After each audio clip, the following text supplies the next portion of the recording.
अब ध्यान से सुनो, जैसे बायो सेवर्ट्स लॉ हम लोगों ने क्या पढ़ा, म्यू नॉट अपॉन 4π/IDL। अब तो याद ही हो गया होगा, अगर अब भी नहीं याद हो रहा है तो मार खाओगे तुम लोग। देखो ये हो गया R²। अब ध्यान से सुनो बाबा, इसमें म्यू नॉट क्या था, क्या था, permeability of free space. Free space का मतलब समझते हो कि नहीं तुम लोग, स्पेस फ्री हो, स्पेस जो जगह हो वो फ्री हो।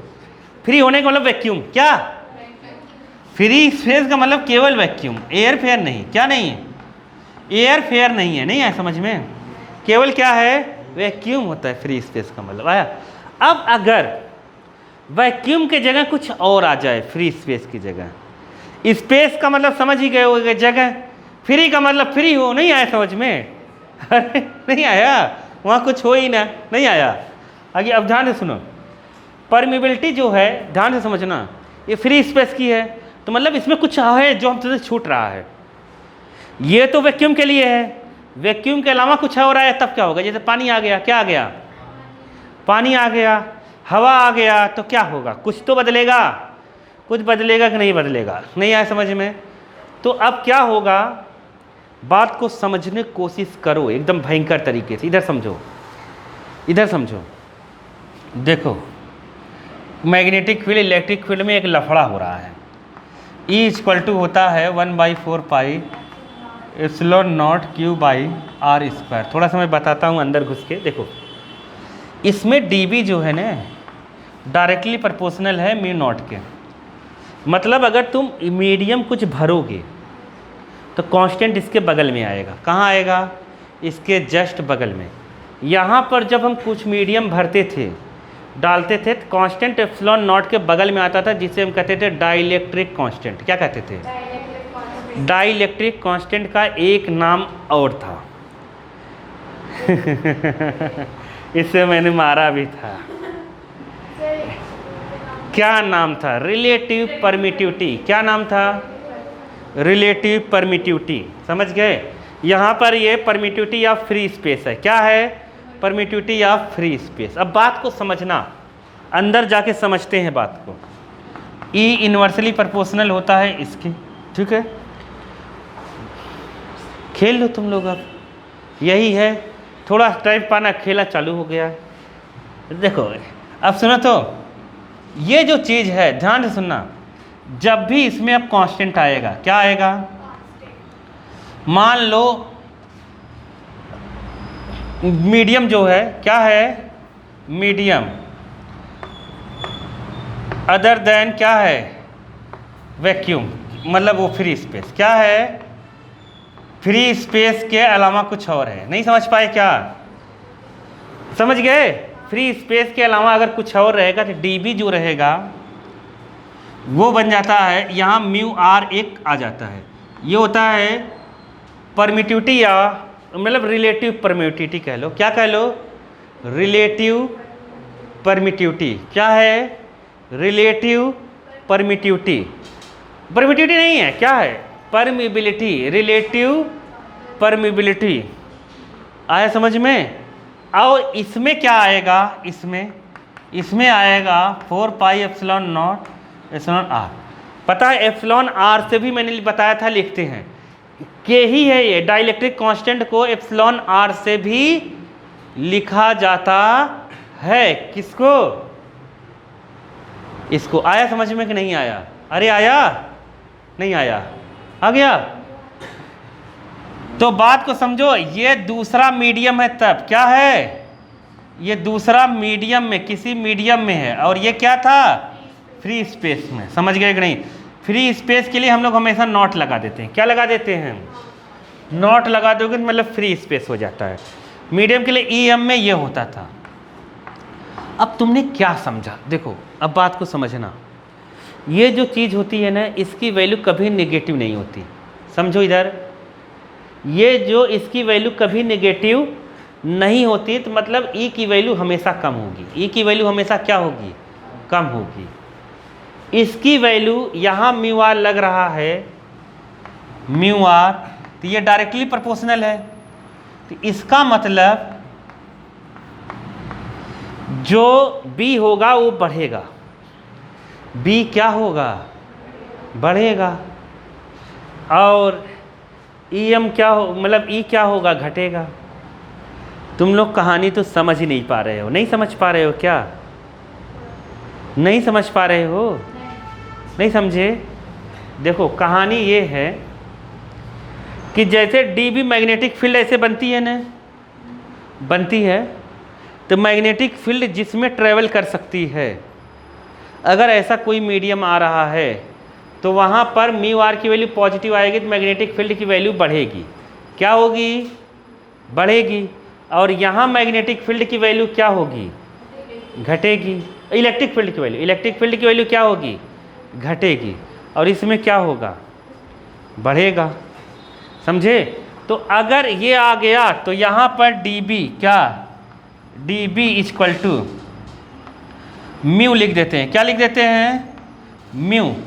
अब ये IDL साइन थीटा, बहुत अंदर की बात है ये वाली की, अभी मैं बताता हूँ तुम्हें। ये तो समझ गए होगे, इसको हम लोग लिख देते थे, अगर तुम लोग इलेक्ट्रिसिटी में सही से पढ़े तो E इक्वल टू क्या लिख देते थे, 1/4 पाई एप्सिलॉन नॉट, एप्सिलॉन लिख देते थे, क्या लिख देते थे, एप्सिलॉन Q/R स्क्वायर, समझ गए। अब यहाँ पर बालक इधर सुनो, ये जो है ये क्या है, म्यू तो समझ गए ना, म्यू नॉट क्या है, permeability of free space, mu r क्या है, रिलेटिव परमिबिलिटी, क्या है, रिलेटिव परमिबिलिटी, और म्यू क्या है, परमिबिलिटी ऑफ मीडियम, क्या है, मीडियम।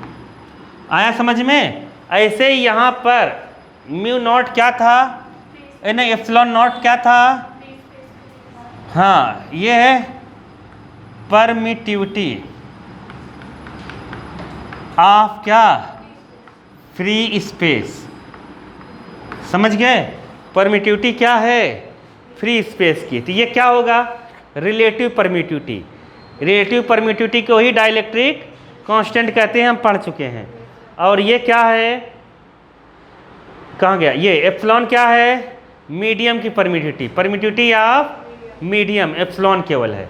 आया समझ में कि नहीं आया, आ गया, नहीं आया, आया कुछ कुछ कि नहीं। तो तुम्हें नहीं आ रहा हो, जो इलेक्ट्रिसिटी नहीं पढ़ रहा होगा उसे नहीं आ रहा होगा थोड़ा सा। तो अब सुनो, यहाँ पर जो रिलेटिव परमिटिविटी हुआ ये हम लोग पढ़े हैं, म्यू आर इक्वल टू किसके बराबर होता है, एप्सिलॉन के, एप्सिलॉन है ये। तो रिलेटिव परमिटिविटी मैंने कहा था एक रेशियो होता है, डाइलेक्ट्रिक कांस्टेंट क्या है, रेशियो। ये डाइलेक्ट्रिक कांस्टेंट भी है, रिलेटिव परमिटिविटी को कहते हैं। ये रेशियो है किसका, permittivity of medium to permittivity of free space. इसकी कोई यूनिट नहीं होती, ये यूनिट लेस होता है, वहाँ मैंने लिखवाया है, पढ़वाया होगा। अब यहाँ पर ऐसे ही म्यू आर अगर तुम लिखोगे तो म्यू आर कितना आएगा, म्यू आर कितना आ जाएगा, ये बाई कितना, म्यू नॉट, ऐसा आ जाएगा। तो ये रिलेटिव परमिबिलिटी है। अब ध्यान से सुनो, ये समझ गए कि नहीं समझ गए, समझ गए। अब मैं तुम लोगों को इसका एग्जाम्पल बताता हूँ, एक जो तुम लोग कहाँ पढ़ कर आए हो, 10th में, कहाँ पढ़ कर आए हो, 10th में, और 11th में भी, 12th में भी पढ़ोगे। देखो बात को समझो, मैं इसमें क्या कह रहा था कि बढ़ जाएगा, और इसमें क्या कह रहा था कि घट जाएगा। चलें देखो कर लो, चैप्टर में आएंगे, बहुत इंपॉर्टेंट है, बहुत ही ज़्यादा इंपॉर्टेंट। देखो आगे के चैप्टर में ऐसा, ये मैंने क्या बताया, अब रोल बताता हूँ। तुम लोगों ने नाम सुना होगा सोलेनाइड्स, क्या नाम सुना होगा, सोलेनाइड्स का नाम सुना है कि नहीं। जैसे तुम्हें कुछ नहीं लेना है, एक पाइप ले लेना है, उस पर वायर लपेट दो, क्या लपेट दो, वायर लपेट दो। ध्यान से सुनो, क्या लपेट दो, वायर लपेट दो पाइप पर।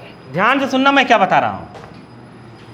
तो अब जब ऐसे सोलेनाइड्स बनता है, देखा होगा कहीं ना कहीं, 10th में देखा है नहीं, सोलेनाइड्स ऐसे ऐसे लपेट देते थे, देखा है ना।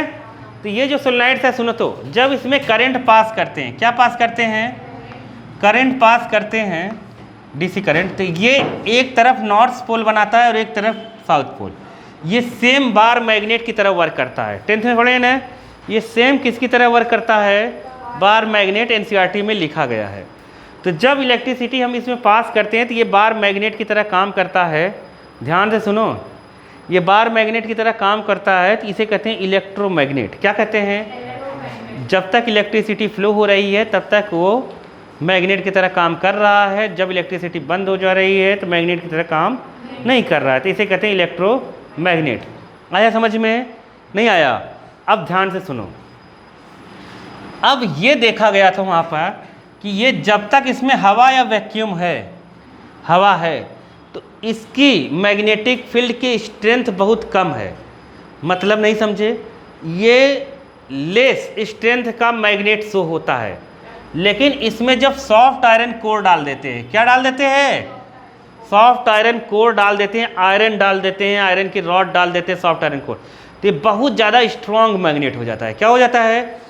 स्ट्रॉन्ग मैग्नेट हो जाता है। तो यही मैं तुम्हें बता रहा था कि जब ये हवा या वैक्यूम था तब मैग्नेटिक फील्ड क्या था? कम। जब उसमें कोई मीडियम आ जा रहा है, नहीं समझे क्या, तो बी क्या हो जा रहा है? इंक्रीज हो जा रहा है। क्या हो जा रहा है?